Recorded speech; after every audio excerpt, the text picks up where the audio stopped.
자, 오늘 하나님 말씀을 같이 교독하도록 하겠습니다.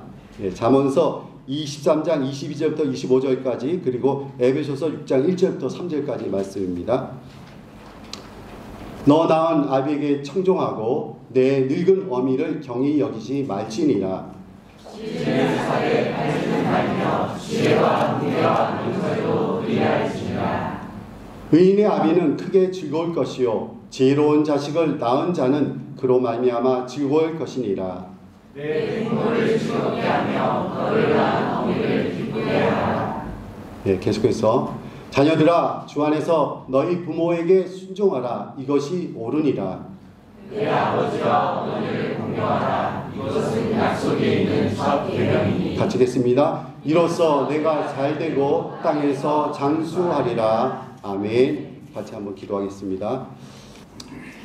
자, 오늘은 어버이 주일입니다. 그래서 내 부모를 공경하라 라는 제목으로 여러분에게 말씀을 전하기 원합니다. 한국의 어느 초등학교 1학년 미술 시간에 그 선생님이 너희들 할머니에게 드릴 예쁜 카드를 한번 그려봐라 이렇게 얘기를 했다고 합니다. 그러면서 선생님이 정말 할머니가 받아서 너무 기뻐할 카드를 한번 잘 예쁘게 한번 꾸며보라고 이렇게 그림을 그리라고 과제를 내준 겁니다. 근데 어느 학생이 정말 너무나 심플하게 정말 이 그림을 딱 그려서 선생님께 가져왔습니다. 뭐라고 여러분 거기다 그렸을 것 같습니까? 삼성 카드를 그려갖고 딱 가져왔습니다. 할머니가 제일 좋아할 카드, 삼성 카드. 잘 안 웃으시는군요. 삼성 카드를 그렸는데 이 학생이 정말 현실적이고 정말 깨어있는 그런 학생 같습니다. 자, 설문조사에 의하면 어버이날 가장 받고 싶은 선물이 무엇인가 이렇게 설문조사 했는데 여러분 가장 받고 싶은 선물이 뭔지 아십니까? 1위. 예? 맞습니다. 현금입니다. 현금. 가장 받고 싶은 선물 1위가 현금입니다. 뭐니 해도 정말 머리가 제일 좋은 것 같습니다. 예.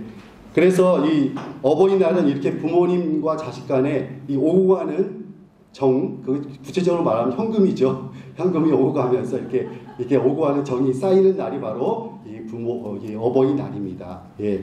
이 어버이 정겨운 날인데 그런데 최근에 한국의 사회에서 일어난 끔찍한 이러한 사건들을 보면은 이러한 치밀한 부모와의 자식과의 관계가 깨어지는 것을 보면서 참 안타까운 마음을 금할 길이 없습니다. 가정이 정말 깨어지고 있다는 그런 생각을 저희들은 지금 하고 있는 것입니다. 위기를 맞고 있는 것입니다. 자녀를 버리는 부모도 있습니다. 그리고 부모를 버리는 자녀들도 있습니다. 또 심지어 자녀를 죽이는 부모도 있습니다.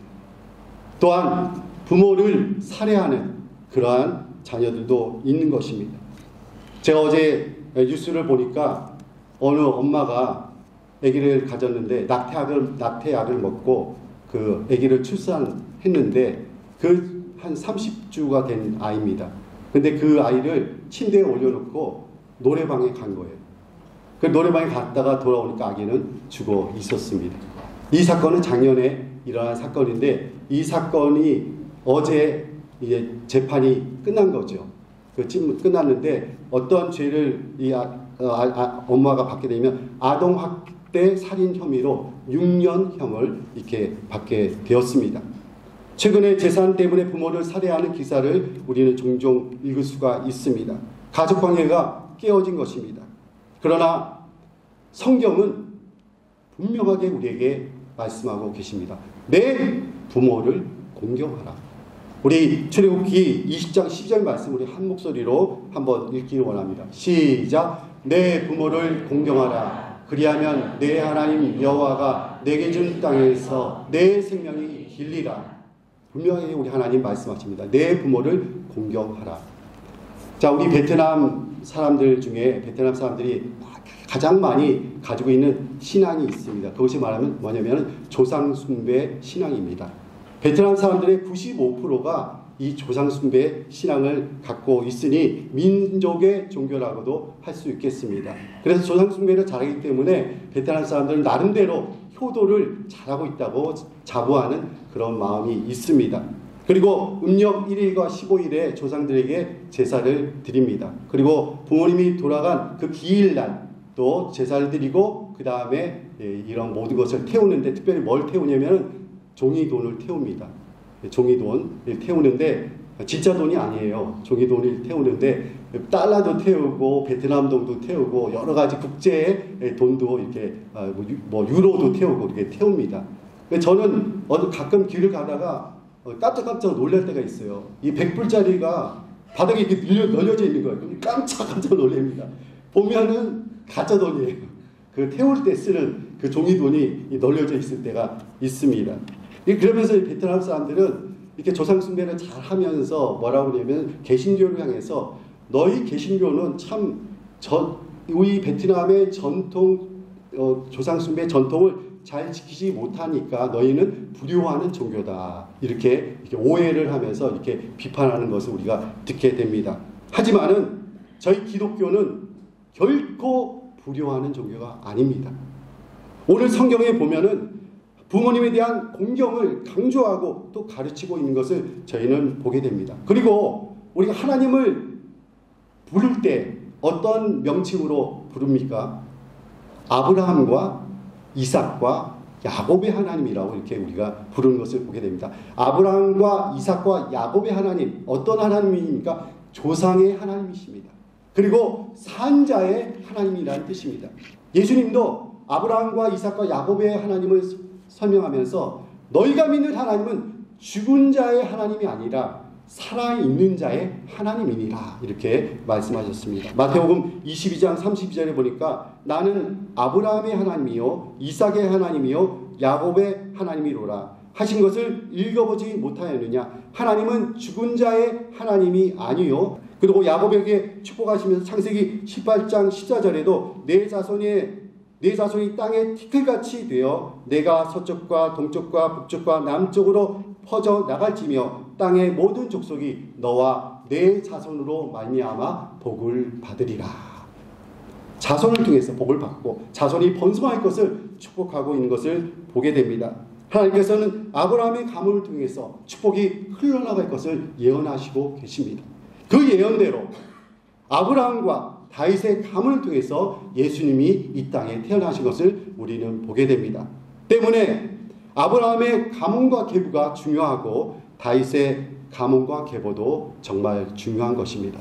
자, 우리가 여러분과 저가 성경을 읽을 때 가장 힘든 부분이 어떤 부분입니까? 이 족보가 나올 때 굉장히 힘들지 않습니까, 여러분? 누가 누구를 낳고 이름들이 계속 나오니까 참 힘듭니다. 하지만 성경은 이 족보를 자세하게 이렇게 기록하고 있습니다. 왜냐하면 그 가문과 족보가 중요하기 때문에 그렇습니다. 누구의 자손이냐, 누구의 혈통을 따라서 온 것인가, 이 성경은 중요하게 생각하고 있는 것입니다. 이렇게 가문을 귀하게 여기고 조상을 귀하게 여기는 전통은 신약 시대에도 계속 이어지고 있습니다. 오늘 앞에서 읽었던 에베소서 말씀에서 사도 바울이 말합니다. 내 부모를 공경하라. 이렇게 말하고 있는 것입니다.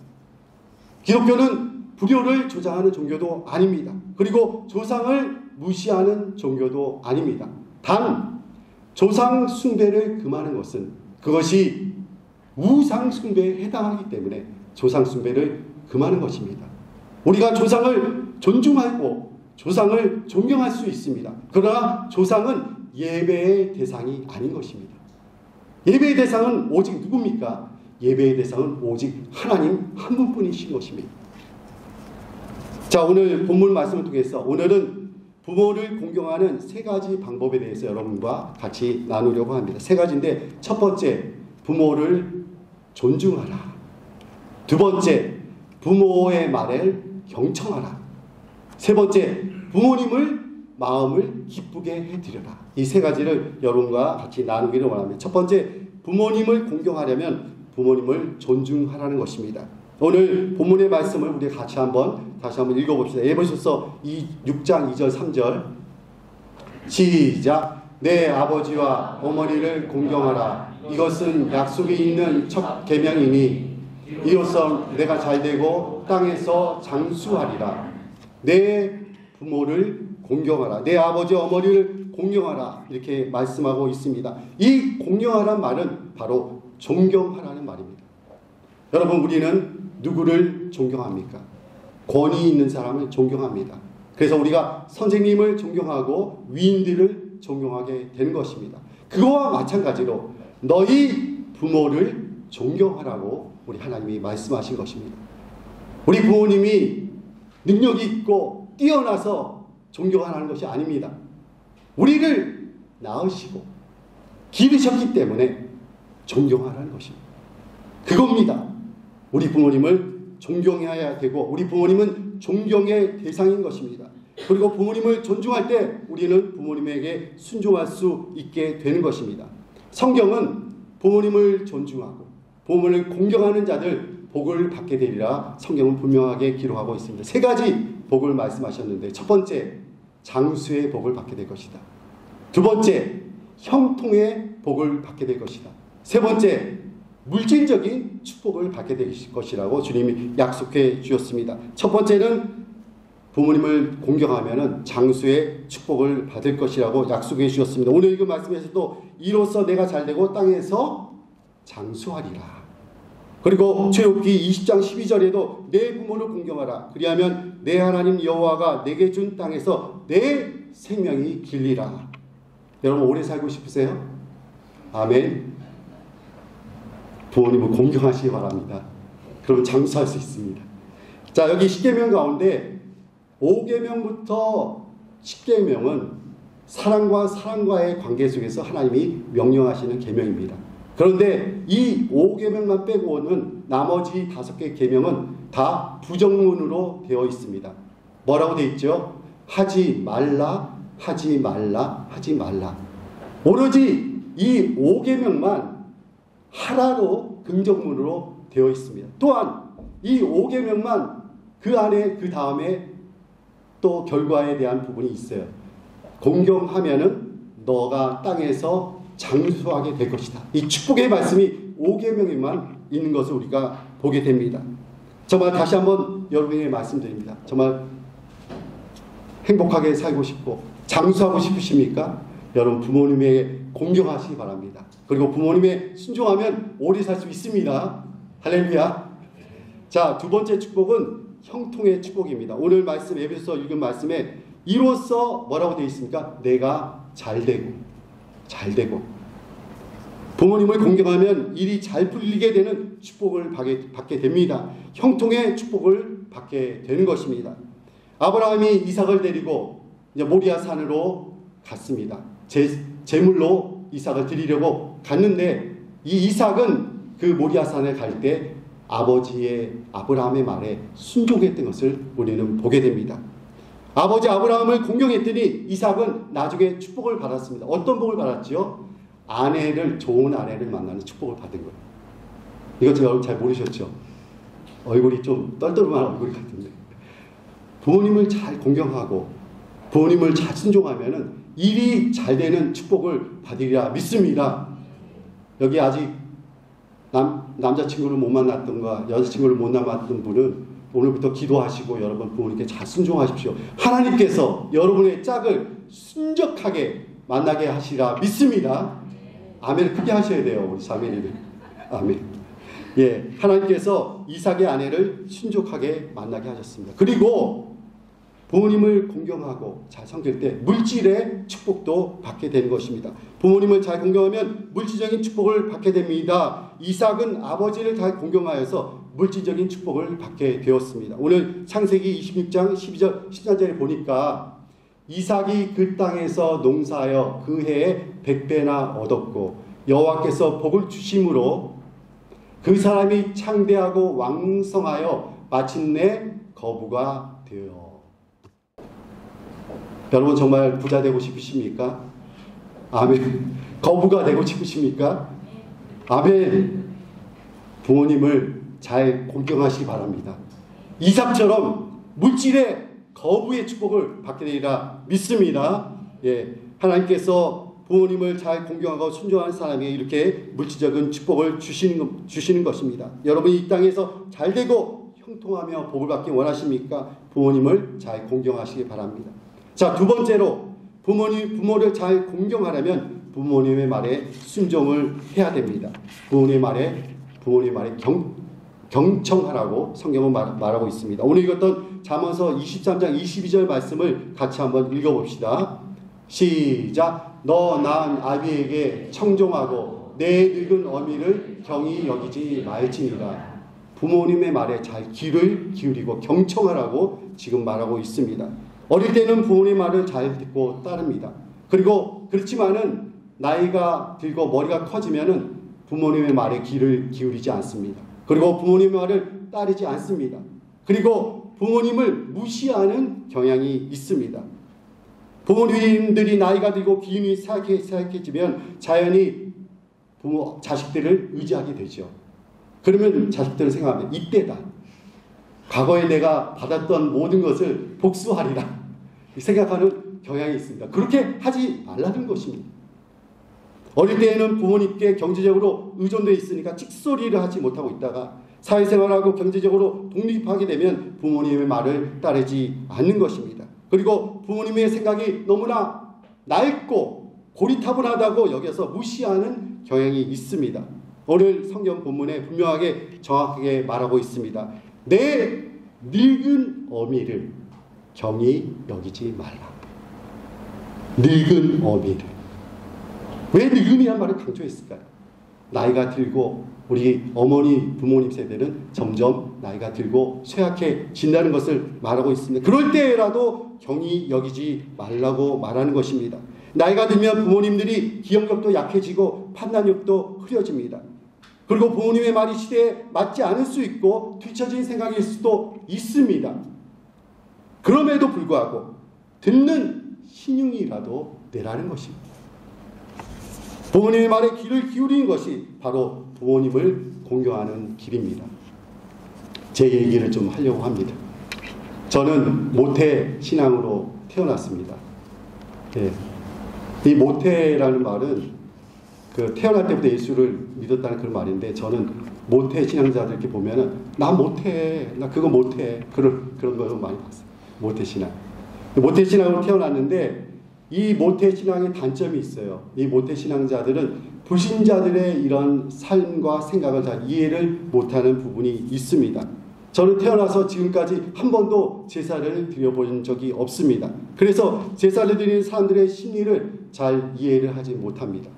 아무튼 그런데 어쨌든 간에 저는 어려서부터 이 부모님 말씀을 잘 들은 아주 그런 아들입니다. 저 어려서 정말 아버지 말을 잘 들었어요. 제가 초등학교 4학년 때 저희 아버님은 목회를 시작하셨습니다. 그래서 개척교회를 시작하셨죠. 그런데 제가 이제 중학생이 되니까 저에게 좀 어려운 심부름을 하나 시키셨습니다. 그 당시에 이제 교회 주보가 있지 않습니까? 규보를 만들 때 그 당시에는 어떻게 했냐면 금속 활자를 이렇게 해서 이거를 인쇄를 했습니다. 그렇기 때문에 이 인쇄하면은 동네에 있는 것이 아니라 저 멀리 인쇄소까지 이렇게 가야 하는 것입니다. 우리 이런 얘기를 하면은 우리 어린 아이들이 이렇게 물어봅니다. 왜 복사집에 맡기지 그렇게 고생을 했어요? 그때 당시에는 복사집이 없었죠. 지금은 복사집도 많고 프린터기도 있지만은 45년 전에는 그런 것들이 아무것도 없었습니다. 그래 인쇄소까지 가야 되는데 저희 교회는 공릉동에 있었고 그 인쇄소는 중랑교 근처에 있었습니다. 서울에 사신 분들은 그게 어디가 어딘지 이해가 되실 거예요. 거리가 지금 제가 어제 찾아보니까 한 6km 정도 되더라고요. 먼 거리는 아니에요. 그렇지만 제가 좀 키가 그때 더 작았었는데 자전거를 타고 거기 갔다 오는 길이 저에게는 굉장히 멀게 느껴졌어요. 그리고 그 길은 버스가 다니는 그 메인 도로로 주차도로로 갔다 왔기 때문에 저에게는 굉장히 그 일이 힘들었던 그런 기억이 있습니다. 하지만은 토요일이 되면은 어김없이 그 주보를 찾으러 아버님이 거기 원고를 맡겨놓으면 저는 주보를 찾으러 이렇게 갔다 온 일이 이렇게 기억이 납니다. 그만큼 저는 어릴 때 부모님 말에 잘 순종하고 잘 따르고 이렇게 모범 범생 이렇게 아들이었습니다. 하지만 머리가 크고 자라나서는 부모님의 말을 잘 따르지 않게 되었습니다. 아버님은 저가 신학교 가기를 원했지만 신학교를 가지 않고 일반 대학에 갔습니다. 그 대학에 가서 또 열심히 공부해야 되는데 대학 공부는 열심히 하지 않고 저는 정말 데모만 열심히 했던 사람입니다. 얼마나 데모가 제 전공이고 부전공은 건축공학과 그렇게 살았던 사람입니다. 하지만은 제가 대학을 졸업하고 다시 하나님 앞에 기도하면서 회개하고 제 잘못을 뉘우치고 하나님께 돌아와서 그리고 나서 신학대학원에 갔던 것입니다. 그리고 대학원에 갔다 와서 지금 목사, 선교사로 지금 이 자리에 서 있습니다. 할렐루야. 아멘이 크게 나와야 되는데. 그때 당시에는 부모님이 하는 이야기가 고리타분하고 이치에 맞지 않고 시대에 뒤떨어진 것 같다 귀에 들어오지 않았던 것입니다. 그래서 부모님의 말을 잘 듣지 않았던 것 같습니다. 사랑하는 성도 여러분, 여러분은 저를 따라하지 마시고 부모님의 말에 잘 경청하는 은혜가 있기를 주님의 이름으로 축원을 해드립니다. 할렐루야. 자, 세 번째, 부모님을 잘 공경하려면 부모님의 마음을 즐겁게 해드려야 합니다. 오늘 읽은 본문의 말씀 우리 같이 한번 읽어보기 원합니다. 잠언서 23장 24절 25절 같이 한번 읽겠습니다. 의인의 아비는 크게 즐거울 것이요 지혜로운 자식을 낳은 자는 그로 말미암아 즐거울 것이니 내 부모를 즐겁게 하며 너를 낳은 어미를 기쁘게 하라. 자, 이 말씀입니다. 부모님의 마음을 즐겁게 해드리는 것이 바로 부모를 잘 공경하는 것이라고, 효도하는 것이라고 지금 말하고 있습니다. 그럼 부모님의 마음은 언제 가장 즐거웁니까? 자녀들이 하나님의 안에서 정의롭게 살고 지혜롭게 살 때 부모님은 가장 기쁘고 행복하고 즐거운 것입니다. 이 악한 세상에서 하나님의 의로 정의로 살 때 부모님은 기쁩니다. 그리고 이 사기꾼도 많고 복잡한 이 세상에서 자녀들이 지혜롭게 살 때 부모님은 행복함을 느끼는 것입니다. 또 한 가지, 부모님의 마음을 정말 즐겁게 해드리는 것 뭔지 아십니까 여러분? 부모님과 같이 함께하는 시간을 갖는 것입니다. 그것이 참 부모님의 마음을 기쁘고 즐겁게 해드리는 것입니다. 자식의 얼굴을 자주 부모님께 보여드려야 합니다. 하지만 우리가 지금 베트남에 떨어져 있어서 지금은 자주 보여드릴 수 없지 않습니까? 그래도 자주 보여드려야 합니다. 방법이 있습니다. 뭐죠? 영상통화를 하면 됩니다. 영상통화를 통해서 여러분 자주 부모님과 대화를 하시기 바랍니다. 이것이 부모님의 마음을 즐겁게 해드리는 방법입니다. 오늘 어버이 주일을 맞이하여 제가 효도에 대한 이야기를 한 가지 말씀드리려고 합니다. 과거 우리 한국의 이조 시대에 있었던 일입니다. 임금이 어느 날 하루는 마을을 시찰하기 위해서 어느 마을에 방문하게 되었습니다. 자, 그 마을에 임금이 온다는 소식을 들었는데 그 마을에 아주 효자가 한 명 살고 있었는데 그 어머니는 병들어서 몸져 병들어 누워있는 그런 가정이었습니다. 그렇지만은 이 어머니는 왕이 그 마을에 온다는 소식을 듣고 왕의 얼굴을 한번 보고 싶어서 아들에게 이렇게 말합니다. 얘야, 내가 살아생전에 용안을 한번 보는 게 소원이다. 용안이라는 것은 왕의 얼굴을 말하는 것입니다. 용안을 한번 보는 게 소원이다. 내가 왕의 얼굴을 한번 본다면 죽어도 여한이 없겠다. 이런 말을 듣고 아들은 그 어머니를 들쳐 업고 길거리로 나갔던 것입니다. 그 어머니를 업고서 나갔는데 그 어머니 업고 나와 길에 서 있는 그 모습을 멀리서 왕이 본 거예요. 그래서 신하에게 저 사람은 왜 어머니를 저렇게 업고 있는지 한번 사연을 한번 알아보라 해서 딱 사연을 알아봤더니 그런 여차여차한 사연이 있는 거예요. 왕이 그 얘기를 듣고 너무 감동을 받아서 자, 저 사람에게 금 100냥과 쌀 한 섬을 상으로 포상하노라 이렇게 해서 그 선물을 줬어요. 그래갖고 이 이야기가 장안에 널리 퍼지고 모든 사람들이 다 듣게 되었습니다. 그런데 그 마을에 또 아주 불효자 한 명이 있었던 거예요. 그래서 이 불효자가 그 소식을 듣고 나도 상을 받아야 되겠다 이 결심을 하고 드디어 자기 어머니가 원치도 않는데 야 나는 그런 거 필요 없어 하는데도 억지로 어머니를 어머니 아픈 것도 아니에요. 아픈 것도 아닌데 억지로 어머니를 업어서 길가로 나가서 드디어 왕을 이렇게 보게 되었습니다. 그래서 왕이 저 사람도 좀 데리고 와라 해서 보니까 어머니 얻고 있으니까 이 왕이 이 불효자에게도 상을 주려고 딱 했어요. 근데 신하들이 소곤소곤 얘기하면서 이 사람은 이 동네에서 가장 불효자입니다. 그리고 지금 엄마가 원치 않은데 억지로 업어가고 지금 이렇게 하니까 상을 줄 것이 아니라 이 사람에게 벌을 줘야 됩니다. 왕이시여. 그랬더니 왕이 허허 하면서 웃으면서 이 사람에게 상을 주어라. 그렇게 하면서 뭐라고 말했냐면 효자는 따라해도 좋은 것이니라. 왕이 이런 말을 했다고 합니다. 저는 그 왕이 참 슬기로운 왕인 것 같아요. 효도는 따라해도 좋은 것입니다. 이런 말을 했다고 합니다. 그리고 나서 이 불효자는 후에 뉘우치고 진짜 효자가 되었다고 합니다.